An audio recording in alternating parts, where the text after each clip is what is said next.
Bom dia de novo, galerinha, voltando à parte 2, certo? Porque nós temos um tempo certinho para postar essa aula no YouTube e depois jogar, por isso que nós vamos precisar ficar fazendo alguns cortes, mas sempre a gente vai iniciando com a sequência da aula, beleza? Então vamos terminar essa segunda parte. Bom, nós vamos conversar agora um pouquinho como nós vamos desenvolver um exercício quando caírem, por exemplo, para nós representarmos a lei de Coulomb, certo? Bom, primeira coisa, quando a pessoa disser assim, quando o exercício disser assim, olha, eu tenho uma carguinha negativa e essa carguinha negativa, ela está próxima, por exemplo, de outras duas cargas, isso significa que nós temos uma sucessão de cargas e nós vamos ter que encontrar uma força resultante nessa carguinha, beleza? Então, tem duas situações em que eu posso ter uma força resultante. Lembrando, qual que é o princípio da lei de Coulomb? Força é igual a uma constante vezes um Qzão por um Qzinho dividido pela distância ao quadrado. Esse F aqui de força é a mesma coisa que força resultante, tá, galera? Então, olha só o que eu tenho que fazer para conseguir desenvolver um exercício. Bom, vamos imaginar a seguinte situação, são duas distintas. Numa primeira situação, eu tenho um corpo que está sendo puxado ou sofrendo interferência de duas forças.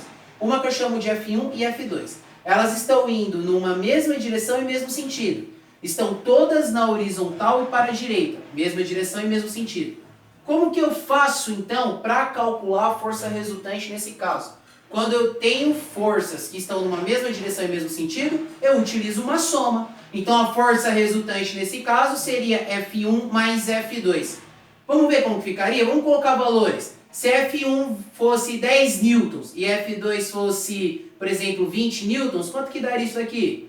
Força resultante é igual, substitui os valores que eu pedi como exemplo, F1 10 mais F2 20, força resultante é igual, 10 mais 20 igual a 30 newtons, seria a força resultante desse corpo. Só um exemplo para vocês identificarem, tá bom? Agora, eu também posso ter a questão de duas forças interagindo sobre um corpo, porém na mesma direção, só que em sentido opostos. Como assim na mesma direção, só que sentido oposto? Assim, por exemplo, eu estou na mesma direção aqui, está na horizontal, porém os sentidos são totalmente opostos. Está um para a direita e está um para a esquerda. Então, a mesma direção, horizontal, só que sentido oposto. Um para a direita, um para a esquerda. Se quando está na mesma direção e mesmo sentido, nós fazemos um processo de soma, quando está em mesma direção, só que em sentidos diferentes, o que nós vamos realizar? Um processo de subtração, certo? Se nós fôssemos utilizar o processo de subtração aqui, considere os mesmos valores lá da questão lá de cima, certo? F1 sendo 10 newtons e o F2 sendo 20 newtons. Como que ficaria isso daqui? Veja que eu representei F1 menos F2, só que isso aqui é uma simples representação. O correto mesmo é sempre fazer o maior pelo menor. Nesse caso aqui, o F2 é maior do que o F1. Então eu poderia fazer dessa forma aqui assim, força resultante é igual a F2 menos F1. O importante é que, quando eu tenho sentidos opostos, eu tenho que fazer a subtração, certo? E outra, não faz sentido achar uma força negativa. Falar assim, nossa, você foi empurrar um carro e você fez menos 10 newton, não existe uma força negativa, né? Força tem que ser positiva. Então, por isso que eu inverti aqui, ao invés de ficar F1 menos F2, senão daria um valor negativo, eu coloquei F2 menos F1. Logo, a força resultante seria F2 vale 20, F1 vale 10, força resultante é igual 20 menos 10, isso daqui é igual a 10 newtons. Lembrando que força é sempre dado em newton, tá bom? Beleza? Agora, se o F1 fosse maior do que o F2, não teria problema nenhum, poderia deixar aqui F1 menos F2, tá bom? Bom, agora vamos para uma situação real de exercício. Bom, como que ficaria aqui essa situação real de exercício? Vamos imaginar que eu tenho uma partícula aqui negativa que eu chamei de Qzinho, certo? E ela está sofrendo a influência de duas outras cargas. Uma que eu chamei de Qzão 1, e essa carga é positiva, e a outra que eu chamei de Qzão 2, essa carga também é positiva. Você concorda comigo que o negativo e o positivo têm um processo de atração, não é? Então, existe uma distância do Qzão 1 para o Qzinho, e existe uma distância do Qzão 2 para o Qzinho. Vou colocar aqui, Essa daqui eu vou chamar de distância 1, porque esse é o Q1. E esse aqui eu vou chamar de distância 2, porque esse é o Q2. Tá bom? E aí eu te pergunto uma coisa. Essas forças, ó, Q1 tá aqui, ó, tá vendo? E Q2 tá aqui, ó. Q2 tá aqui, tá vendo? Beleza? Vocês concordam comigo que, ó, vou até dar uma apagadinha nessa daqui. Vocês concordam comigo a seguinte situação. Se eu tenho duas forças atuando em um corpo, existe uma força, né? Existe uma força resultante nesse corpo, beleza? Só que aí como que eu vou fazer para descobrir a força resultante? Aí você vai lá e fala assim, professor, é só seguir esse exemplo. Se eles estiverem na mesma direção e mesmo sentido, faz uma soma.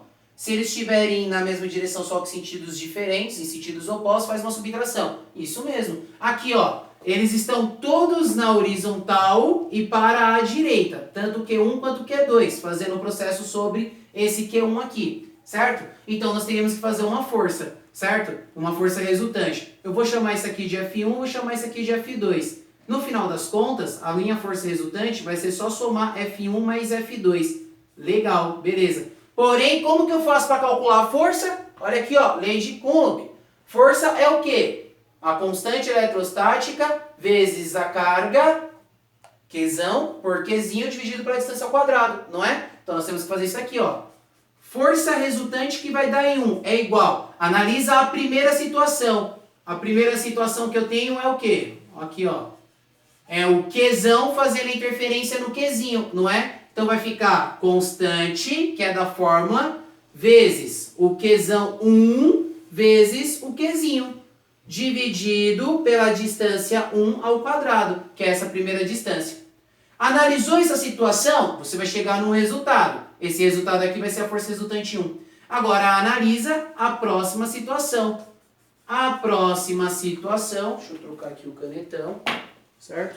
A próxima situação tá aqui, é essa daqui, ó, em que o Q2 faz uma interferência no Qzinho. Então o que eu vou chamar? Vai ficar FR2, que é a força resultante de 2, é igual lei de Coulomb. Força é lei de Coulomb, ó, constante vezes. Agora o que nós estamos analisando é o Q2 e não o Q1.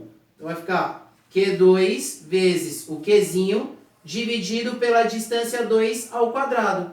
Isso daqui vai te dar um resultado. Logo, você vai ter o resultado aqui de FR1 e aqui você vai ter o resultado de FR2, certo? Aí a força resultante que atua naquela partícula seria a soma de F1 mais o F2.